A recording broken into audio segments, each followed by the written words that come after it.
오늘 낭독할 책은 어쩌면 나도 무례한 사람일까라는 책입니다. 지은이 헨리에테 쿠르트, 저널리스트이자 작가로 활동 중이며 윈인에 있는 독일 저널리즘 대학원을 졸업했다. 9년 전부터 NGG 암존탁에서 이것도 스타일이라는 유행과 에티켓, 매너 등에 관한 칼럼을 연재하고 있다. 현재 가죽과 미넨에 거주 중이다. 사라 파울젠, 역사와 미술사를 전공했다. 베를린에 있는 한 스타트업에서 고객 소통 담당자로 일하며 요리사로도 활동 중이다. 이 책은 총 10장으로 구성이 되어 있습니다. 1장, 모든 사람에게 더 많은 칭찬을. 2장, 친구 사이에 지켜야 할 예의. 3장, 부모로서 지켜야 할 예의. 4장, 집 밖에서 상식 있게 행동하려면. 5장, 먹는 행위에서 품위 유지하기. 6장, 크리스마스를 기분 좋게 보내는 법. 7장, 스타일이 만드는 나다움과 예의. 8장, 외모에 얼마나 신경 쓰는가. 9장, 차별의 언어로 타인에게 상처 주지 않기. 10장, 위기 상황의 애티튜드. 저의 직업과 관련해서 특히나 9장 언어에 관련된 내용이 좀 기억에 남았어요. 9장 차별의 언어로 타인에게 상처 주지 않기. 이 부분 낭독해 볼게요. 페이지는 275페이지로 쭉 넘어갑니다. 9장 차별의 언어로 타인에게 상처 주지 않기. 상대방이 상처받을 수도 있는 지점이 어디인지 모른다면 그 사람과 친해질 때까지는 개인사와 거리가 먼 주제로만 이야기를 나누는 편이 좋다. 출신지를 묻거나 내 모국어를 쓰는 상대방의 언어 능력을 칭찬하거나 곱슬머리인 흑인의 머리카락을 만지려는 행동을 해서는 안 된다. 특히 출신지를 묻는 질문은 이미 이 나라에서 살고 있는 상대방을 소외시키는 말이나 다름없다. 독일의 토크쇼 진행자인 바르바라 쇠네베르거는 오랜 시간 동안 만인의 연인이었다. 공감 능력이 뛰어나고 재미있고 현명하고 똑똑한 데다 대부분의 시청자들이 쇠네베르거를 좋아했다. 그런데 그녀가 어느 라디오 시상식에서 수상소감을 이야기하며 헝가리풍 파프리카 소스를 집시 소스라고 조롱하듯 말한 이후부터 대중들의 반응은 싸늘해졌다. 독일 로마 소수민족 최고위원회는 트위터를 통해 아주 부끄럽고 소수민들을 멸시하는 언행이라고 입장을 표명했다. 한편으로는 고작 농담을 가지고 소란을 피워서는 안 된다고 주장하는 사람들도 있었다. 그렇다면 세월의 흐름을 이해하지 못하고 특정한 인구 집단에 대한 차별을 모른 채 하며 사회적 권력을 쥐고 있는 연령 집단을 부모라고 부르는 것은 버릇없고 잘못된 일일까?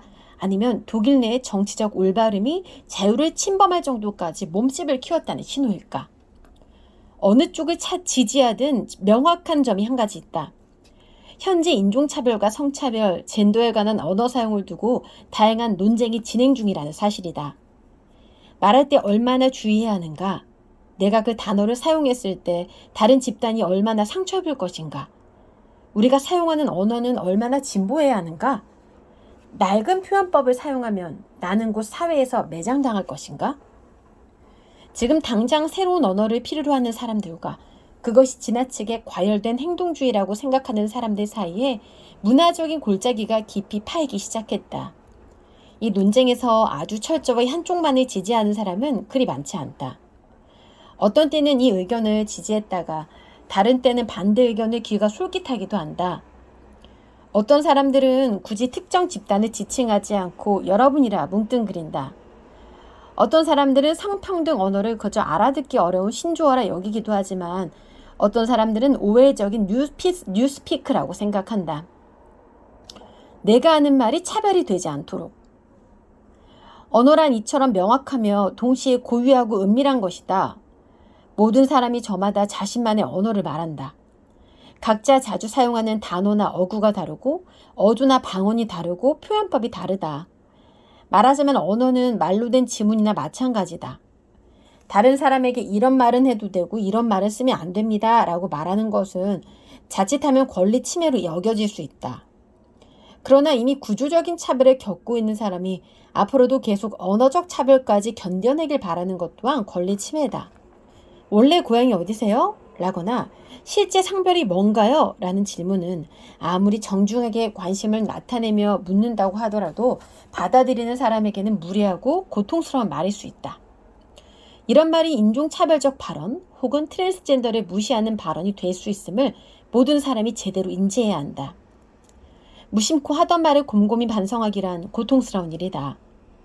누구도 자신이 인종차별주의자라고 말하고 싶지 않기 때문이다.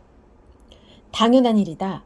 스스로 인종차별주의자라고 밝히고 싶어하는 사람은 극소수이며 낯선 사람이나 약자를 혐오하고 싶은 사람도 거의 없다.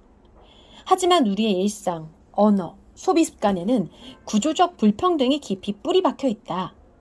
우리의 라이프 스타일은 식민주의와 착취에 기반을 두고 있으며 지구 반대편의 사람들이 부담을 지고 있어 제대로 작동하고 있을 뿐이다.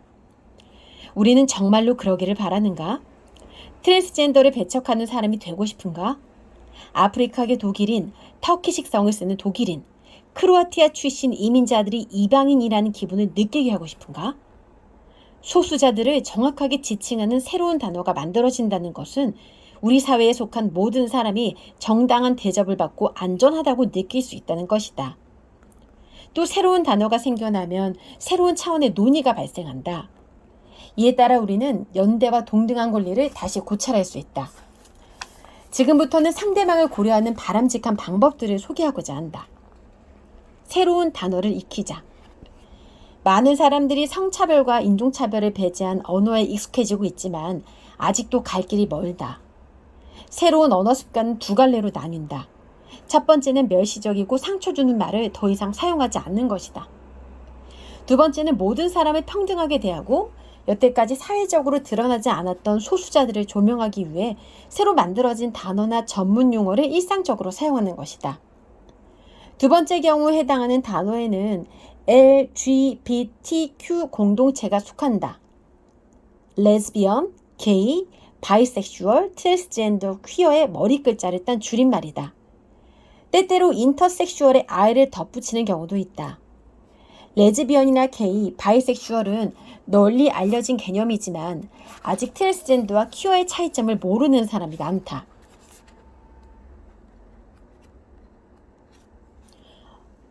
언어는 모두를 아울러야 한다. 우리는 언어를 사용해 우리가 사는 세상뿐만 아니라 우리를 이루는 생각도 표현하고 구성한다. 어떤 사람의 말투나 어법을 들으면 그 사람이 언제 어디에서 태어나 어떤 정치적 성향을 가졌는지 알 수 있다. 같은 사람을 두고 추방자라 부르느냐, 난민이라 부르느냐에 따라 화자가 어떤 사상을 가졌는지 알 수 있는 것이다. 추방자는 수동적인 느낌이다.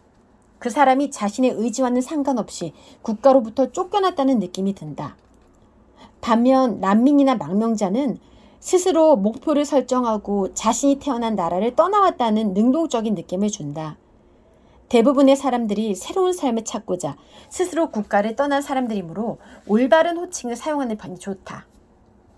유럽의 다수 언어처럼 명사에 성별이 있는 경우 대개 생물학적인 여성에게는 여성형 대명사와 직업명사를, 생물학적 남성에게는 남성형 대명사와 직업명사를 사용한다. 그런데 사람을 아울러 말할 때는 대부분 남성형 명사를 대표적인 명사로 사용한다. 남성형 명사로 표현되기를 거부하는 여성들은 잘못된 호칭으로 불리고 싶지 않은 LGBTQ 커뮤니티 일원들과 뜻을 같이 한다. 우리가 예전부터 사용하던 명칭 때문에 소외되는 사람들이 있다면 이제는 명칭을 바꿔야 할 때다. 지금까지 이런 주제를 생각해보지 않았던 사람들은 앞으로 모든 것이 거슬릴 것이다. 수많은 사람들이 세상 목소리를 내며 사회적 담론을 이끌기 시작하면 여태까지 대다수를 차지하던 이른바 백인 이성애자 시스젠더들이 자신들이 여태까지 누리던 특권을 주장하며 저항할 것이기 때문이다. 그렇다고 여기서 그만둘 수는 없다. 주변 사람들이 모두 퀴어가 아니더라도 주위에 성별을 정정한 친구가 없더라도 우리는 언제 어디서나 LGBTQ 커뮤니티 구성원을 만날지 모른다. 그 전에 미리 이와 관련된 주제를 알아두고 자신만의 관점을 형성해 두는 편이 좋다. 앞서 언급한 단어들이 낯설고 이상하고 무의미하게 들리더라도 이런 주제와 익숙해지는 것은 가치 있는 일이다. 여태까지 과소평가되고 차별받고 무시당하던 사람들을 인지하고 존중하고 그들의 요구를 들어야 한다. 그 첫걸음은 올바른 인칭대명사를 사용하는 것이다. 말할 때는 물론 글을 쓸 때도 그 사람의 정체성에 맞는 단어를 사용해야 한다.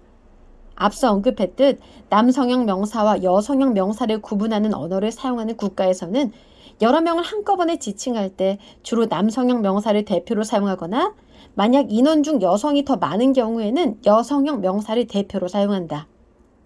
요즘에는 그런 관습이 다른 성 정체성을 가진 사람들을 지워버리는 일이라는 인식이 강해 남성형 명사와 여성형 명사를 통합한 표기법을 활용하거나 아예 여러분이라는 말을 대신 사용하기도 한다. 오늘은 어쩌면 나도 무례한 사람일까의 일부를 낭독해 보았습니다. 출판사는 필름출판사입니다.